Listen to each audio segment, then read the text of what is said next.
Hello everyone, welcome to the channel Rahul teach. I hope आप सभी लोग अच्छे होंगे। गाइस, ये इस सीरीज की लास्ट वीडियो हो रही है, मतलब AQ सेमेस्टर के एग्जाम की प्रिपरेशन कैसे करें उस चीज़ की ये लास्ट वीडियो है उस सीरीज की। क्योंकि काफ़ी समय हम पे कम है और समय अपने आप के लिए भी नहीं रुकता, तो आपके लिए क्या रुकेगा। तो हमें काफ़ी चीज़ें कवर करनी है जो कि आपको सही समय पे पता चल जाए।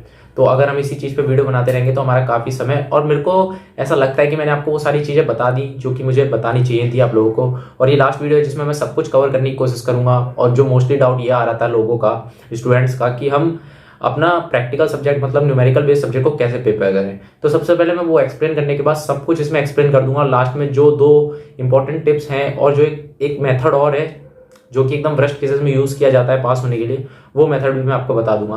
तो चलिए बिना ज़्यादा टाइम करे वेस्ट वीडियो स्टार्ट करते हैं। और अगर आपको कोई भी क्वेश्चन हो, डाउट हो, तो आप ये देखिए मेरे इंस्टाग्राम आईडी यहाँ शो होगी, आप उसको फॉलो कर सकते हो। और मैंने लिंक भी डिस्क्रिप्शन में दे रखा है, तो वहाँ से भी फॉलो कर सकते हो। तो कोई भी डाउट होगा तो हम इस बारे में बात वहाँ कर लेंगे। बट यार, हमें अब आगे जाना काफ़ी ज़्यादा जरूरी होगा, क्योंकि मुझे आप लोगों को काफ़ी कुछ बताना है जिससे एक सही डायरेक्शन आप लोगों को मिल सके।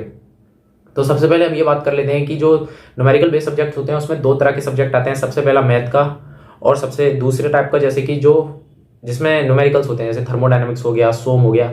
सबसे पहले मैथ की बात करते हैं। तो मैथ देखो, मैंने आपको पहले ही बताया था, आप क्वांटम से या फिर बुक से, बुक अगर कर रहे हो तो उसके सॉल्व एग्जाम्पल आप सारे सॉल्व कर लीजिए। आप है ना, ऐसा करो, आप उसके फॉर्मूले से एक पेज पे लिखिए, आपने फॉर्मूले पेज पे लिखे और उस फॉर्मूले से रिलेटेड सारे क्वेश्चन सॉल्व लगा लिए।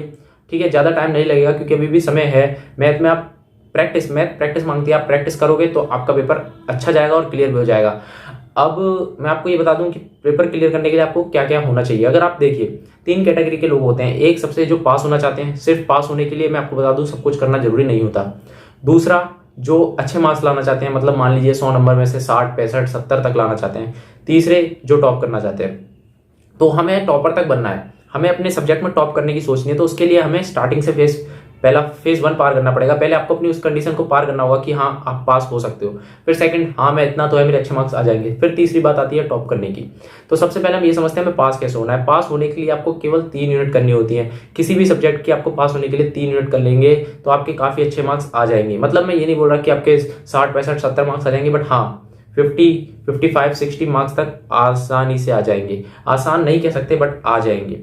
तो उसमें आप देखिए कि कौन सी यूनिट्स हमें करनी है, क्योंकि हमें स्ट्रेटेजीज पढ़ना होता है। अगर हम पेपर को समझने की कोशिश करें, उसके पैटर्न को समझें, तो आप लोगों को भी पता है कि सेक्शन बी में हर यूनिट से एक क्वेश्चन होता है जिसमें से 3 करने होते हैं, और सेक्शन सी में भी हर यूनिट से 2 क्वेश्चन होते हैं जिनमें से 1 करना होता है।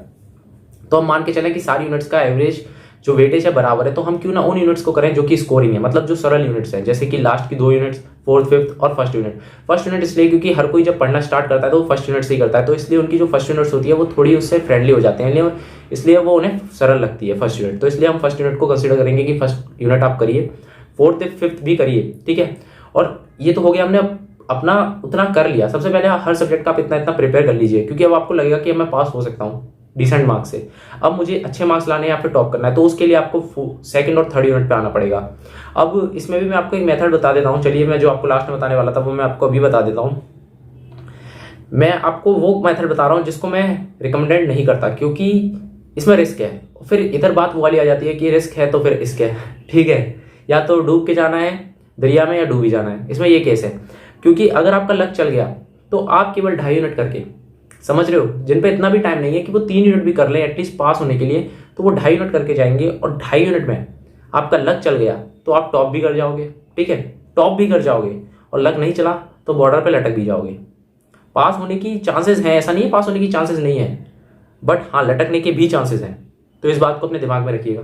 ये केस, इस मेथड को तभी फॉलो करना जब आपको बिल्कुल ऐसा लगे कि हाँ अब मैं पास नहीं हो सकता, अब तो मुझे रिस्क लेना ही पड़ेगा। रिस्क तभी लिया जाता है, और जिनको रिस्क प्यार होता है वो तो लेते ही हैं।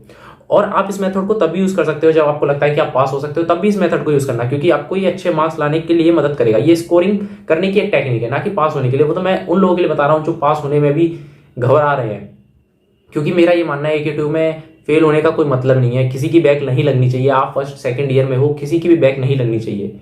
ठीक है, इसलिए मैं आपको ये टिप बताता हूँ। बट ये टिप है ना, ये जो ट्रिक है, ये जो टेक्निक है, ये ना रिवीजन करने में काम आती है, या फिर अच्छा स्कोर करने में, कि कम समय में अच्छा स्कोर कैसे कर दें। एक होता है गधा मजदूरी, कि हम पढ़े जा रहे हैं क्योंकि हमारा टारगेट है केवल मार्क्स लाना, तो हम पढ़े जा रहे हैं। बट एक टेक्निक से पढ़ोगे तो मार्क्स उतने ही ले आओगे कम समय में। तो ये उसको फॉलो करने के लिए मैं आपको टेक्निक बताता हूँ। बट आप इसको ऐसा वो ले लेते हो कि नहीं हम तो यही करके चले जाएंगे सिर्फ और सिर्फ पास ही हो जाएंगे।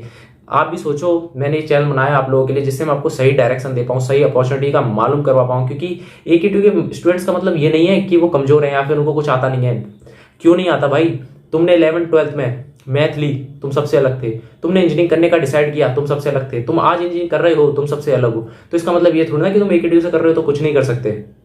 ठीक है, तुम यहाँ तक हो मतलब सबसे अलग हो, बट तुम्हें अपॉर्चुनिटीज का मालूम नहीं है। उन अपॉर्चुनिटीज को मालूम बताने के लिए ही मैंने ये चैनल बनाया है कि हर सही समय पे चीजें पता होनी चाहिए। मेरे को भी सही समय पे काफी चीजें नहीं पता चल पाई काफी चीजें जो मैं आपको बताना चाहता हूँ, इसलिए मैंने ये चैनल ओपन किया है। तो पास होने की तो सोचो ही मत यार, पास तो कुछ नहीं है, पास तो होना ही है। ये तो समझ लीजिए एक मैंडेटरी धब्बा है। हम तो यहाँ मार्क्स स्कोर करने की बात कर रहे हैं, 80% प्लस बनाने की बात कर रहे हैं। साथ में हमें इतना कुछ करना है जो कि आने वाली वीडियोस में आपको बताऊंगा। और आप यहाँ पे बैक की सोच रहे हो, पास होने की सोच रहे हो, टिप्स मांग रहे हो, ट्रिक्स मांग रहे हो, तो मैं आपको ये बता रहा हूँ, ये कम समय में हाई स्कोर करने के लिए, ना कि सिर्फ पास होने के लिए। तो मेथड ये है, आपने कभी पैटर्न को देखा होगा। सेकंड मेथड बता रहा हूँ जो कि एकदम हाई रिस्क वाला है, केवल आप उसको करोगे फॉलो। तो अगर आपकी प्रिपरेशन है और आप इस मेथड को कर रहे हो तो डेफिनेटली आपका स्कोर बहुत ज्यादा इंप्रूव हो जाएगा। तो ठीक है, हम स्टार्टिंग से समझते हैं। हम ये मान के चलते हैं कि आपकी प्रिपरेशन है, एक बंदा है जिसकी प्रिपरेशन बिल्कुल नहीं है, तो मेथड फॉलो कैसे करना है। सबसे पहला सेक्शन ए होता है, सेक्शन ए की बाद में बात करेंगे। सेक्शन बी में 5 क्वेश्चन होते हैं। आपको प्रीवियस ईयर का, जस्ट प्रीवियस ईयर का पेपर उठाना है और उसे देखना है। सबसे पहला क्वेश्चन देखना है सेक्शन बी का, वो फर्स्ट यूनिट से होगा।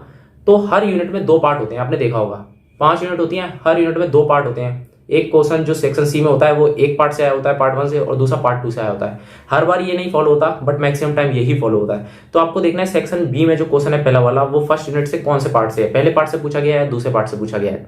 या आपको प्रीवियस ईयर का लेना है, जस्ट प्रीवियस ईयर का पेपर लेना है, उसमें देखना है। और आप जैसे ही देखोगे कि हाँ ये पार्ट 1 से, सपोज मान लीजिए जो फर्स्ट क्वेश्चन है पार्ट 1 से पूछा गया है, तो आपको टिक लगा लेना है कि मैं पार्ट सेकंड पढ़ूंगा, फर्स्ट यूनिट का सिर्फ पार्ट सेकंड पढ़ूंगा और इस क्वेश्चन को अच्छे से करूंगा। ये क्वेश्चन आपको अच्छे से करना है, क्योंकि प्रीवियस ईयर का पेपर अच्छे से करके जाना है आपको, मैं ये पहले बोल चुका हूँ। तो उसमें ये हम चीज कवर कर रहे हैं कि आप प्रीवियस ईयर का पेपर पहले ही सॉल्व कर लोगे, तो आपको वो क्वेश्चन कर लेना है। और जो सेकंड पार्ट है जिससे वो रिलेटेड नहीं है, मतलब समझ रहे हो ना, जैसे मानो सेक्शन बी का जो क्वेश्चन है वो ए पार्ट से है, तो आपको बी वाला सेकंड पार्ट करके जाना है और ए पार्ट में आपको छोड़ देना है अगर आप पे समय नहीं है तो, और ये वाला क्वेश्चन कर लेना है। ऐसे सेकंड देखना है कि ये सेकंड यूनिट का, अगर ये सेकंड पार्ट से क्वेश्चन है तो आपको फर्स्ट पार्ट यूनिट का तैयार करके जाना है सेकंड यूनिट का, और ये वाला क्वेश्चन तैयार करके जाना है। ऐसे ही आपको नीचे आ जाना है। सेक्शन सी पे आओगे तो सेक्शन सी में होता क्या है गाइस, एक फर्स्ट पार्ट से क्वेश्चन होता है, एक सेकंड पार्ट से। हर बार ऐसा नहीं होता, बट मोस्टली केसेस में यही होता है। तो मान लीजिए हर यूनिट का आपका एक पार्ट तैयार है, तो मतलब आपने कितना पढ़ रखा है, आधी आधी आधी यूनिट, मतलब इंटू 5, मतलब आपने 2.5 यूनिट प्रिपेयर करी है और आप सेक्शन सी भी पूरा कर जाओगे और लक चल गया दूसरे, और जो आपने किया है सेक्शन बी में उससे रिपीट क्वेश्चन हो गया तो भी आप कर जाओगे। और अगर एक बार इससे आ चुका है, अगर उस वाली दूसरे पार्ट से आ गया तब भी आप कर जाओगे। तो आपके पूरे चांसेस रहेंगे पूरा पेपर अटेम्प्ट करने की, केवल 2.5 यूनिट में। बट इसमें रिस्क रहेगा, सेक्शन सी तो आप पूरा कर लोगे, बट सेक्शन बी में आपको रिस्क रहेगा। और वहां आपका लक चल गया तो सेक्शन बी भी पूरा कर लोगे, सेक्शन ए तो कर ही लोगे और सेक्शन सी पूरा हो जाएगा। तो काफी अच्छा आपका पेपर चला जाएगा। तो मैं ये बोलूंगा कि अगर आपका रिवीजन वाला समय चल रहा है, या फिर आपने 3 यूनिट अपनी पढ़ लिए या 4 पढ़ लिए, तो इस मेथड को जरूर फॉलो करें। लास्ट प्रीवियस ईयर का पेपर तो जरूर सॉल्व करना है, उसको तो छोड़ के मत जाना, बहुत बड़ी गलती हो जाएगी। बिल्कुल भी नहीं छोड़ के जाना, उसको पढ़ के जाना है। और जो मैंने मेथड बताया कि जिस पार्ट से क्वेश्चन आ चुका है वो दूसरा पार्ट अच्छे से तैयार करके जाना है। ठीक है, बहुत बड़ी टिप दे दी है, इसको ध्यान रखना। भली वीडियो अब मुझे नहीं पता कितने लोग देख रहे हैं, बट यहां तक अगर 2 लोग भी देख रहे होंगे ना, 1 लोग भी देख रहा होगा, तो मैं समझ जाऊंगा कि मेरा चलो वीडियो बनाना सही रहा। ये बस इतना समझ लो, प्रीवियस ईयर का पेपर करके जाना, और जो मैंने बता दी टेक्निक रिवीजन में जरूर यूज करके जाना इसको, पेपर काफी अच्छा जाएगा। अब हम बात करते हैं कि जैसे मैथ का सब्जेक्ट की मैंने बात करी, अब जो सब्जेक्ट होते हैं, सोम हुआ, मैकेनिक्स हुआ, इलेक्ट्रिकल हुआ, थर्मोडायनेमिक्स हुई, तो इनको कैसे प्रिपेयर करना है। इनमें तो न्यूमेरिकल्स होते हैं और थ्योरी भी होती है। तो सबसे पहले वही मेथड यूज करना है पास होने का। सबसे पहले आपको इतना कर लेना है कि आप पास हो जाओ। लास्ट की 2 यूनिट्स हमेशा न्यूमेरिकल बेस्ड नहीं होती, हाँ होती हैं, बट उनमें थ्योरी भी होती है, जिनमें से थ्योरी भी आती है। तो सबसे पहले आपको वो प्रिपेयर करनी है और फर्स्ट यूनिट प्रिपेयर करनी है।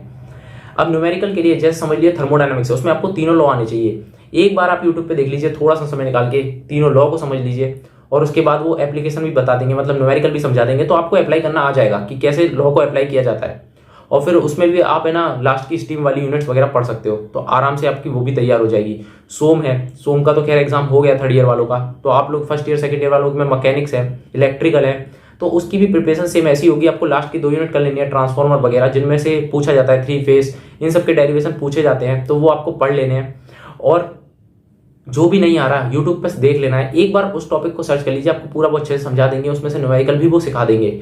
और ऐसे स्टेप बाय स्टेप करके आप अपनी पहले 3 यूनिट करिए, फिर वो वाला मेथड फॉलो करिए जो मैंने आपको बताया, लास्ट ईयर का प्रीवियस पेपर सॉल्व करिए, ठीक है, तो आपका डेफिनेटली अच्छा हो जाएगा। अगर फिर भी आपको कोई डाउट लग रहा हो, मैंने आपको बहुत इंपॉर्टेंट ट्रिक बता दी, टिप बता दी, कुछ भी समझ लीजिए, लास्ट टाइम पे प्रिपेयर करने का या फिर रिवीजन करने का मेथड बता दिया। अगर फिर भी आपको कोई डाउट हो तो आप इंस्टाग्राम पे मैसेज कर सकते हो, इंस्टा की आईडी शो हो रही है।